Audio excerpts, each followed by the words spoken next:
Hi everyone, Chris here with another success story. One of my students, Toita, got the scores that she needed and she's agreed to share her story with you. And she's got some great insights into how you can get the scores that you need if you were struggling. Because we were just talking there a few minutes ago about I've never been in her position. I've never been a IELTS student where I was struggling to get the scores that I needed, but she was, and so she's been in your shoes, as we say, and she'll be able to give you some great advice and help you out. So, Talita, can we start off by you just giving some information about yourself? Hello, everyone. My name is Talita, as Chris just said. I'm from Brazil, but now I just moved into Canada. I'm living now in Edmonton, Alberta, Mhm. and that's why I had to take the IELTS test to become a nurse here in Canada. Mhm. Great, Toledo. And so, can you share with everyone what did you find difficult about the test, or what did you struggle with, and what scores did you get eventually? Uh, well, writing was always a weak point of mine. That's one of the main reasons why I joined the course. But my main problem was my nerves. I was really nervous. On every test I ever had to take, I was nervous. So that was something I had to work really hard on to calm down and to see that there was just a piece of paper in front of me and I could, I'm so much bigger than it and I could deal with. Hmm. So yeah, do you mind if if we focus a lot in this video on how to deal with stress and how to deal with nerves, because it's something that comes up a lot. Students ask me about that a lot. So would that be okay if we focus on that? Yes, sure.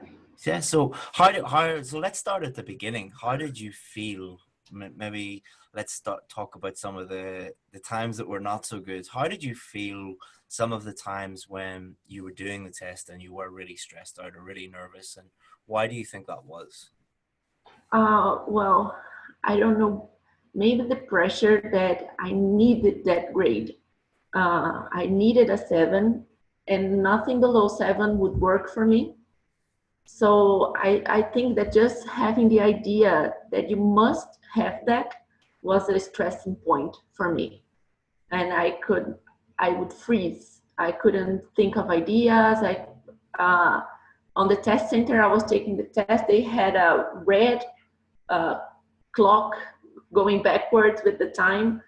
So I would stare at the red clock going back on the time, and I couldn't think of ideas or anything.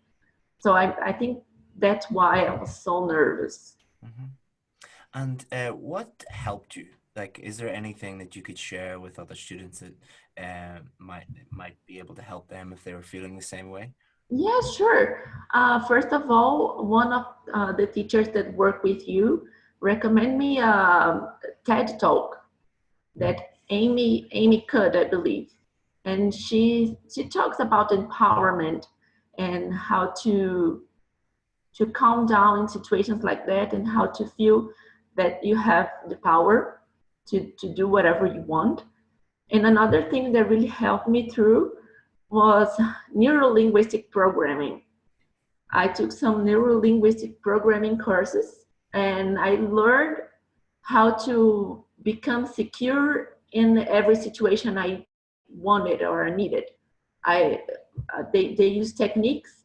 So you find in your mind a situation where you were feeling secure, where you were feeling good, and you bring this feeling to any situation in your life. So that's one thing that really helped me through. So I was sitting in my chair to take the test, and I found that situation where I was secure and I felt secure to write the test. Mhm. Excellent. And that TED Talk was about empowerment. So if somebody wanted to Yeah, Google that, just Google TED Talk empowerment and they could find it, yeah? yeah. Or Google TED Talk Amy Cud. That was AMYCUDY. I'll try to find the link and then I can link it Yeah, below this video because it sounds really good. And neuro linguistic programming also. yeah. I've never had any students do that, but I've heard in other areas that it does work really, really well. It Um, does. What's one of the things that you mentioned there is something that you heard me talk about a lot on the course, which is test mode.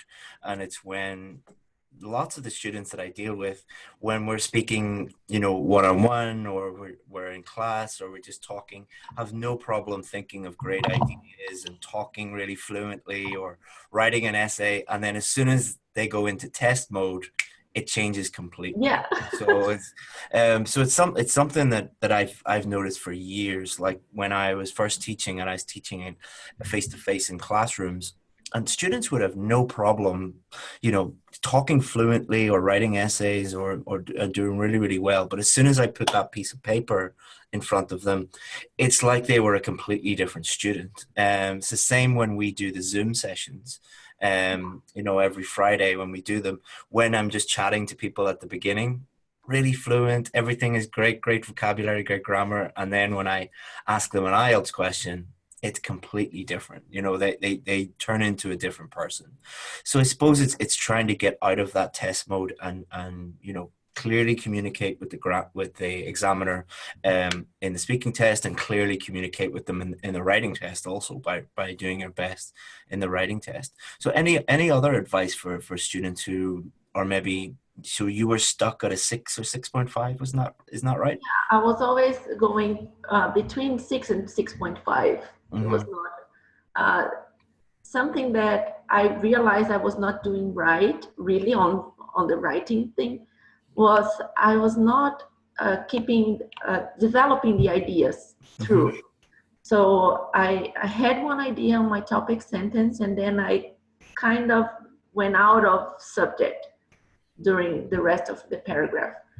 So when I really learned how to plan, and that really helped me to keep all my main ideas, to stay on topic. Uh, I believe that's something that really made me get the 7, and to calm down, of course.